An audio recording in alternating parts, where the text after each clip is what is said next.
Hey, what's going on, party people? Hope everybody is doing well out there. If you joined it for the first time, welcome. Season's greetings to everyone. Hope everybody is enjoying their families or whatever it is that you do around this time. Either way, I appreciate you and thank you. Really quick video today. I got a DM from someone who wanted to know, when you're in DJ mode, can you EQ the next track that you want to bring in? And the answer to that question is yes. It's not going to sound like the traditional mix when you're using a mixer, because clearly, I mean, this is not two turntables or CDJs. This is a SP-404 MK2 with a DJ mode.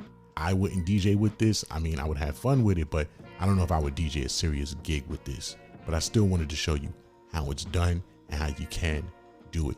It's just not going to sound like the traditional mixer. You hit D and J to go into DJ mode. I already have a couple of tracks lined up because I knew I wanted to show you guys. So the first track we have here is this track here.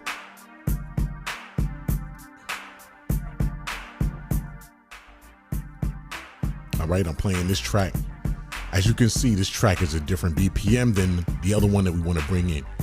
The track we want to bring in is 94 BPM. This one is 99 BPM. So as I've said before, the first thing we're going to do is we're going to sync this track with the track that we want to bring in. So let's sync it by pressing pad 12 on deck 2. So now it went down to 94. Now I know that is a drastic change.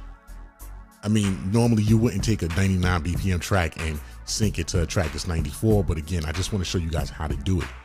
So we're syncing this track. Now it's synced.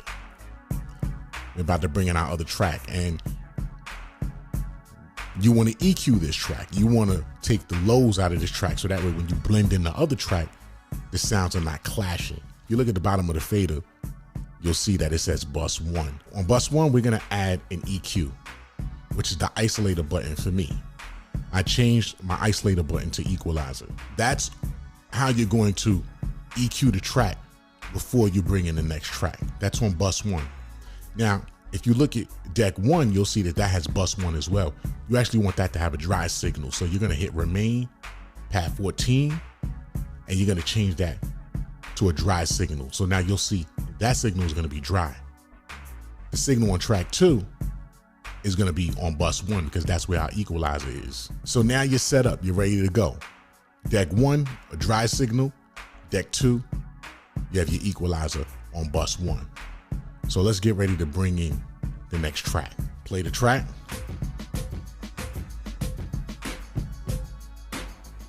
And we're going to go to our EQ.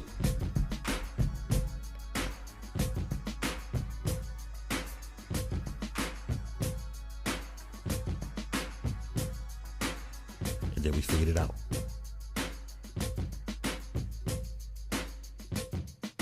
Just like that. Done.